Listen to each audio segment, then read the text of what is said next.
Hola chicos, bienvenidos a este nuevo vidéo d'Espagnol Pas à Pas. Vous vous demandez peut-être comment former le masculin, le féminin, comment reconnaître le masculin et le féminin en espagnol. Je vous explique tout cela, mais c'est juste après ça.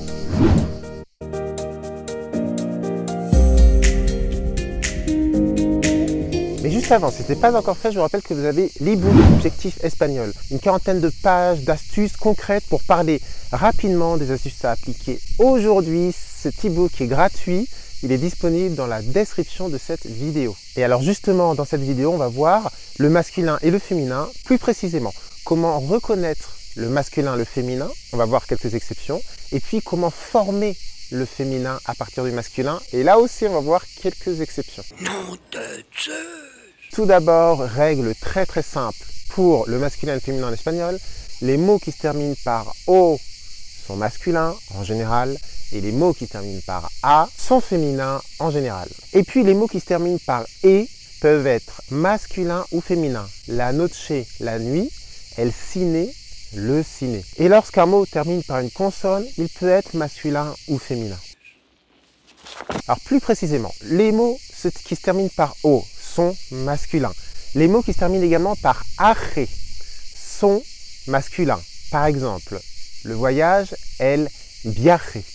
Vous avez également les noms de rivières.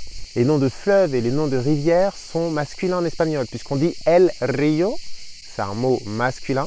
Donc la Seine, el Sena. Et puis les noms de voitures sont également masculins, puisque une voiture c'est un coche, c'est masculin, donc on va dire pour dire une Mercedes, un Mercedes. Quant aux mots féminins, il y a également des petites choses à connaître. De manière générale, quand vous voyez un A, le mot est féminin. Quand vous voyez dad, le mot est également féminin. Dad ou tad. Par exemple, libertad ou bien universidad. La libertad, la universidad. Les mots en cis sont également féminins. Par exemple, una crisis. Et puis, tous les mots en T-I-O-N en français ont leur équivalent en C-I-O-N, fion. Attention à la prononciation, C et I, c'est la langue entre les dents. Et cela donne des mots féminins, comme en français, la constitution, la nation. Bon, le cours d'aujourd'hui est simple, on va voir quelques exceptions. 3 exceptions pour être plus précis. Tout d'abord, vous avez des mots masculins qui peuvent terminer par un A. Il suffit de les apprendre. Par exemple, el mapa.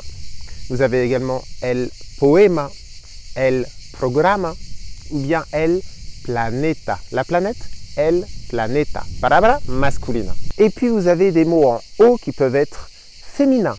Oui.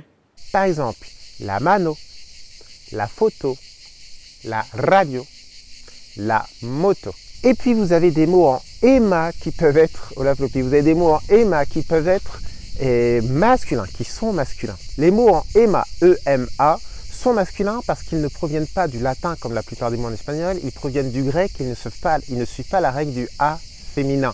Donc ces mots en ema qui proviennent du grec sont masculins. Par exemple, el tema, el problema, el esquema, el dilema. Tous ces mots proviennent du grec et sont donc masculins. Comment former un mot féminin? Eh bien tout d'abord, quand ce mot se termine par un O, il y en a juste à remplacer ce O par un A, que ce soit un nom commun ou un adjectif. Par exemple, un chico, una chica. Simpatico, simpatica. Mais si le mot masculin ne termine pas par un O, oh my god! Si le mot masculin, par exemple, termine par une consonne, il suffit d'ajouter un A à ce mot. Par exemple, espagnol, un espagnol, una española. Mais attention aux mots qui sont masculins et féminins et qui ne changent pas de forme quand ils changent de genre. Par exemple, les mots en E, un estudiante, una estudiante. Et puis, comme en français, attention aux irréguliers, attention aux mots que l'on ne peut pas former comme ça, un peu au hasard, qu'il faut apprendre. Je vous en donne quelques-uns, ils sont assimilés au fur et à mesure, comme en français. Por ejemplo, un actor, una actriz. Un rey, un roi, una reina, une reine. Un hombre, un homme, una mujer, une femme.